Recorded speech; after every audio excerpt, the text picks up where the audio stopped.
Movie start होती है और हमें बताया जाता है कि पूरी दुनिया में मॉन्स्टर्स फैल गए हैं, इंसानों पर अटैक करके उन्हें खा रहे हैं। दुनिया में मॉन्स्टर्स की तादाद इतनी ज़्यादा हो गई है कि अब इंसान बहुत कम बचे हैं। बचने वाले थोड़े बहुत इंसान अपना सर्वाइवल बहुत मुश्किल से कर रहे हैं। लोगों को समझ नहीं आ रहा था कि आखिर इतने मॉन्स्टर्स आए कहाँ से हैं। कुछ लोगों का मानना था कि ये उनके गुनाहों की सज़ा है और कुछ लोगों का ये मानना था कि ये इंसेक्ट्स के फैलने की वजह से। अब हमें वहाँ एक पोल नाम के सर्वाइवर को दिखाया जाता है जिसने खुद को मॉन्स्टर्स से बचाकर बहुत मुश्किल से ज़िंदा रखा हुआ था। आज भी वो जब अपना सामान इकट्ठा करने के लिए घर से बाहर निकलता है, हर तरफ सायरन्स बज रहे होते हैं। आसमान पर फैले हुए काले धुएं ने हर तरफ खौफ फैलाया हुआ था और फैले हुए इतने मॉन्स्टर्स से बचना बहुत मुश्किल था। पोल उन खाली रास्तों से बचते बचाते निकल रहा था, तभी उससे एक घर से 2 बच्चों की रोने की आवाज़ सुनाई देती है। उसके दिल में उनके लिए एहसास पैदा होता है। वो उन बच्चों को अपने साथ ही अपने घर ले जाता है। आहिस्ता आहिस्ता वो बच्चे भी बड़े हो रहे थे और पोल की मदद किया करते थे। इस तरह से ही कई साल गुजर चुके थे, लेकिन मॉन्स्टर्स अभी भी इस दुनिया से ख़त्म नहीं हुए थे। पोल के दोनों बच्चे अब बड़े हो चुके थे। इतने सालों में इनके लिए सिर्फ इतनी आसानी हुई थी कि मॉन्स्टर्स अब दिन में नहीं निकलते थे, लेकिन रात होते ही मॉन्स्टर्स हर तरफ फैल जाया करते थे। आज भी रात हो चुकी थी। जोसेफ तो घर वापस आ चुका था, लेकिन पोल थॉमस के आने का इंतज़ार कर रहा था। थॉमस अपनी डेली रूटीन की तरह आज भी फार्म्स में काम करने गया था और वहाँ से आते हुए उसे अक्सर देर हो जाया करती थी। पोल को उसका देर से आना बहुत परेशान करता था, क्योंकि रात होते ही मॉन्स्टर्स हर तरफ फैल जाया करते थे और वो उन पर किसी भी वक्त अटैक कर सकते थे। अब पोल का इंतज़ार ख़त्म होता है और थॉमस घर वापस आ चुका था। पोल इस पर गुस्सा करता है कि तुम घर वापस टाइम पर क्यों नहीं आ सकते। अगर तुमने देर से घर आना बंद नहीं किया तो मैं तुम्हें फार्म्स में नहीं जाने दूंगा। अब रात हो चुकी थी और ये लोग फ़ौरन से घर के अंदर चले जाते हैं। घर की सभी विंडो और दरवाज़ों को बंद कर दिया जाता है। अब ये तीनों बैठकर डिनर कर रहे थे, तभी जोसेफ थॉमस का मजाक उड़ाता है कि मुझे पता है तुम्हें फार्म से वापस आते हुए इतनी देर क्यों हो जाती है। तुम फार्म्स में रोज़ से मिलने के लिए जाते हो ना। जोसेफ तो मजाक कर रहा था, लेकिन थॉमस को उस पर गुस्सा आ जाता है और ये दोनों आपस में लड़ने लग जाते हैं। फिर पॉल इन पर गुस्सा करता है कि तुम इंसान हो, इस तरह जानवरों की तरह ना लड़ा करो। तभी इनका डोर ज़ोर ज़ोर से बजने लगता है। बाहर कोई और नहीं बल्कि मॉन्स्टर्स थे। इनका डॉग टॉम भी ज़मीन को रगड़ रहा था और ये भी खतरे की अलामत थी कि ज़मीन से नीचे मॉन्स्टर भी इन पर अटैक कर रहे हैं। पॉल और थॉमस जोर लगाकर दरवाजे को बंद रखते हैं कि कहीं मॉन्स्टर्स खोल कर उसे अंदर ना आ जाएं। लेकिन जोसेफ बैठा कुछ नोटिस कर रहा था। तभी थॉमस उससे कहता है, तुम्हें नज़र नहीं आता, यहाँ आकर हमारी मदद करो। लेकिन अब बाहर से कोई शोर नहीं आ रहा था। इसका मतलब यही था कि मॉन्स्टर जा चुका है। जोसेफ इन्हें बताता है कि मॉन्स्टर ने पहले 20 सेकंड तक नॉक किया था, फिर 10 सेकंड तक, और आखिरी बार उसने सिर्फ एक बार नॉक किया और फिर वो चला गया। मॉन्स्टर हमें यहाँ चेक कर रहा था, क्योंकि पहली बार जब उसने नॉक किया तो उसकी अटैक करने की पावर बहुत ज़्यादा थी। डोर ओपन ना होने की वजह से वो एग्जॉस्ट हो चुका था और इसीलिए वापस चला गया। जोसेफ इंटेलिजेंट था और क्रिएचर्स की ये सभी बातों को नोटिस किया करता था। यहाँ तक कि जोसेफ तो इन पर स्टडी करना चाहता था ताकि पता लगा सके कि दुनिया में इतने मॉन्स्टर्स आए कहाँ से हैं। पॉल भी इसकी बातों में इंटरेस्ट ले रहा था।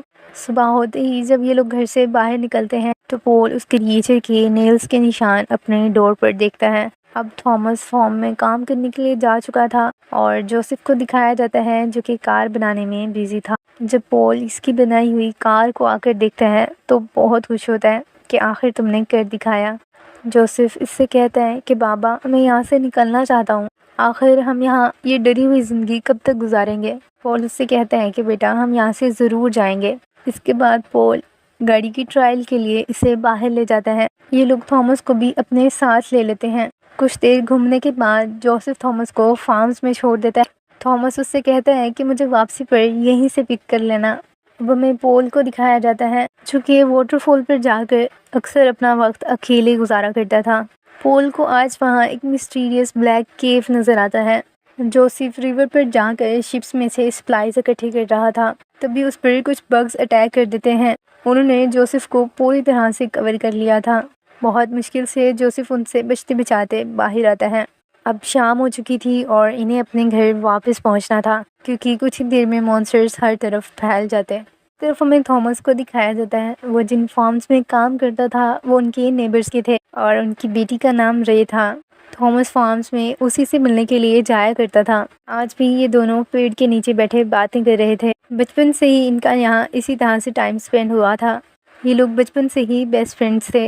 ये लोग बातें कर रहे होते हैं और फिर सैड हो जाते हैं, क्योंकि आज तक ये इस कहानी को सॉल्व नहीं कर पाए थे कि मॉन्स्टर्स आखिर इस दुनिया में आए कहाँ से। अब थॉमस को रियलाइज़ होता है कि रात होने वाली है और पॉल उसे डांटेगा, इसलिए वो फ़ौरन उठकर घर के लिए भागता है। थॉमस बहुत तेज़ी से भाग रहा था, इसलिए रास्ते में बिछाया गया ट्रैप उसे नज़र नहीं आता और वो उसमें गिर जाता है। जोसेफ थॉमस को लेने के लिए फार्म्स पर आता है, लेकिन वो वहाँ नहीं था। जोसेफ उसे हर जगह ढूंढता है, लेकिन वो उसे कहीं नहीं मिलता। जोसेफ थॉमस के लिए परेशान था और उसे ढूंढ रहा था। दूसरी तरफ हमें पॉल को दिखाया जाता है। पॉल को भी आज घर आते हुए देर हो गई थी। घर आकर वो देखता है कि आज उसके दोनों बेटे घर वापस नहीं आए। पॉल बहुत परेशान हो जाता है। तभी जोसेफ आकर उसे बताता है कि थॉमस कहीं नहीं मिल रहा। पॉल उससे कहता है कि अच्छा, मैं जाकर उसे देखता हूँ, लेकिन तुम घर के अंदर जाओ और सभी डोर और विंडोज़ को बंद कर लेना। कुछ भी हो जाए तुम घर से बाहर मत आना। जोसेफ ऐसा ही करता है। अब वो घर के अंदर चला जाता है। थॉमस को उस घड़े में एक ब्लैक हाथ नज़र आता है, जो कि किसी मॉन्स्टर का था। वो अपना नाइफ निकालकर उसके हैंड पर अटैक कर देता है।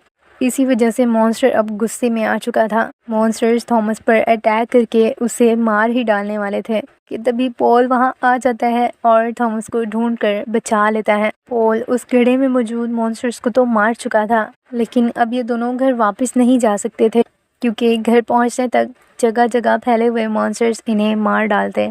इसलिए अब मजबूरन जंगल में ही उन्हें अपनी रात गुजारनी थी। दूसरी तरफ जोसेफ को भी घर से बाहर आते हुए मॉन्स्टर्स की आवाज़ें सुनाई दे रही थी। जोसेफ को ऐसा लग रहा था कि उनके घर की विंडो से कोई उसे देख रहा है। इसी तरह से काफ़ी देर गुजर चुकी थी और जोसेफ को उसी चेयर पर बैठे बैठे नींद आ जाती है। तभी हमें मॉन्स्टर को दिखाया जाता है, जो उस विंडो से अपना हाथ जोसेफ के सामने लाता है। वो चेक कर रहा था क्या जोसेफ सो चुका है। उसके हाथ की मूवमेंट से जब जोसेफ नहीं उठता तो मॉन्स्टर को कंफर्म हो गया था कि जोसेफ सो रहा है। तभी मॉन्स्टर बड़ी चालाकी से वो हाथ जो घर के अंदर था उससे दरवाज़ा खोल लेता है। अब मॉन्स्टर घर के अंदर आ चुका था और वह जोसेफ के सामने था।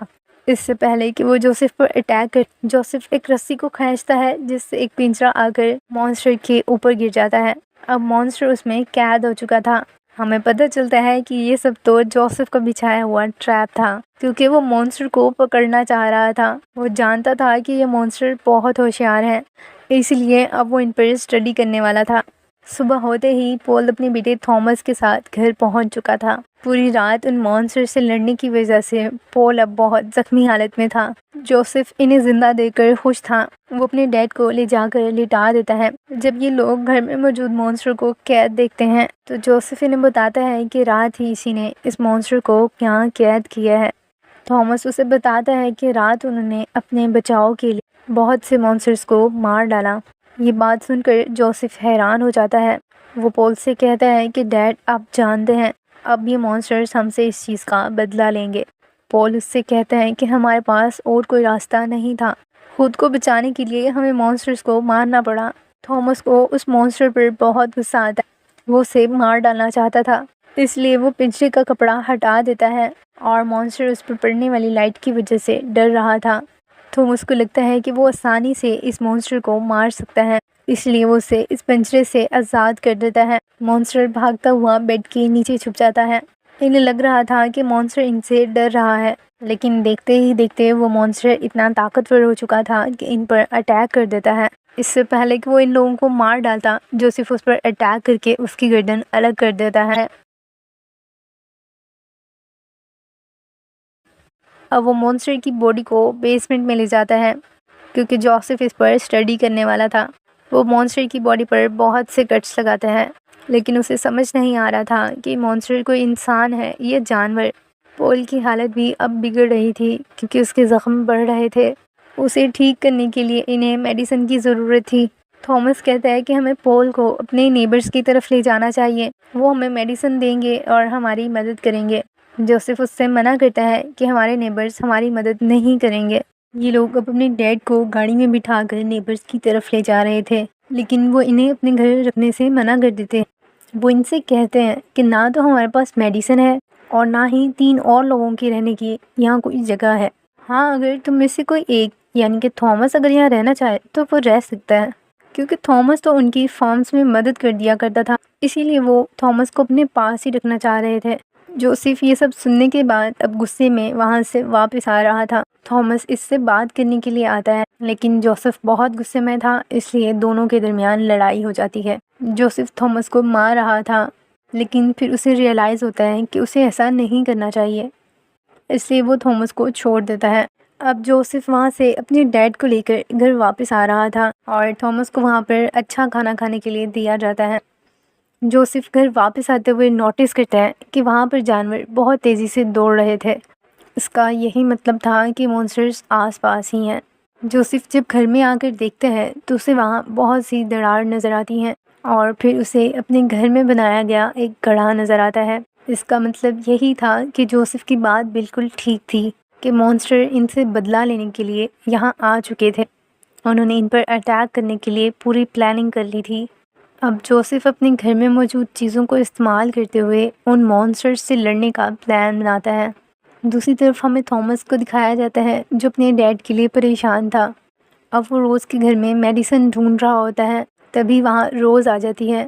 फिर वो रोज़ को एक्सप्लेन करता है कि ये मेडिसिन उसके डैड के लिए बहुत ज़रूरी है, वरना इसके बगैर उसके डैड की डेथ भी हो सकती है। रोज़ थॉमस की सिचुएशन समझती है और उसे वो मेडिसिन ले जाने के लिए कहती है।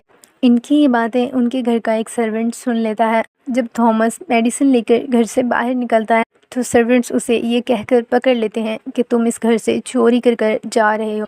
थॉमस उन्हें एक्सप्लेन करता है कि उसने कुछ चोरी नहीं किया, ये मेडिसिन रोज़ ने ही उसे दी है।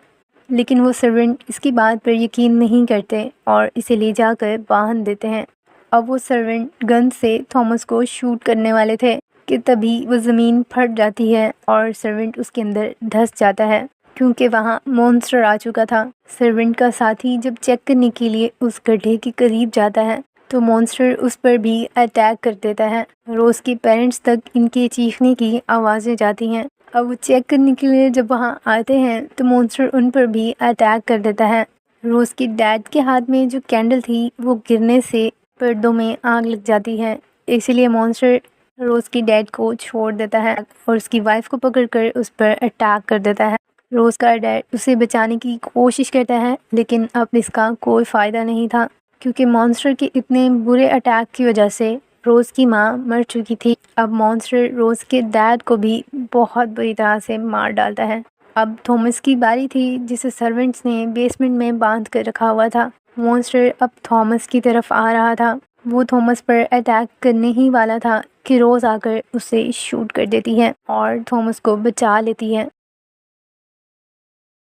रोज़ के घर में गिरने वाली उस कैंडल की वजह से आग लग चुकी थी और वो बहुत फैल रही थी, इससे रोज़ और थॉमस फ़ौरन इस घर से बाहर आते हैं। रोज़ थॉमस को बताती है कि मॉन्स्टर ने उसकी मॉम डैड को भी मार डाला है। रोज़ बहुत सैड थी। ये सब जानकर थॉमस को भी बहुत दुख होता है। अब ये दोनों जोसेफ के पास घर वापस आ रहे थे। जोसेफ ने अपने घर में बनाए गए मॉन्स्टर्स के गढ़ों को फर्नीचर से कवर कर दिया था और मॉन्स्टर के साथ लड़ने के लिए भी बाकी तैयारी कर चुका था। उसने अपने पूरे घर में पेट्रोल फैला दिया था। विंडोज़ और दरवाजे सभी बंद थे। तभी उसे विंडो से आवाज़ सुनाई देती है। जोसेफ को लगता है कि वहाँ कोई मॉन्स्टर है, लेकिन देखने पर उसे पता चलता है कि वहाँ तो थॉमस और रोज़ हैं। उन्हें यहाँ देखकर इसे तसल्ली हो जाती है। अब ये तीनों मिलकर मॉन्स्टर के लिए ट्रैप बिछा रहे थे। तभी ये पॉल की आवाज़ सुनते हैं, जिसे अब होश आ चुका था। थॉमस अपनी लाई हुई मेडिसिन पॉल को खिला देता है। अब पॉल भी इनके साथ मिलकर मॉन्स्टर से लड़ने की तैयारियां करने लगता है। इस पॉइंट पर पॉल अपने बच्चों को नसीहत करता है कि ज़िंदगी में कभी भी हार मत मानना। अब इन्होंने पूरे घर में गैस को भी फैला दिया था। अब ये लोग इंतज़ार कर रहे थे तो मॉन्स्टर्स का वहाँ आने का। तभी गढ़ों के ऊपर रखे हुए फर्नीचर्स हिलने लगते हैं इसका यही मतलब था कि मॉन्स्टर यहाँ आ चुके हैं।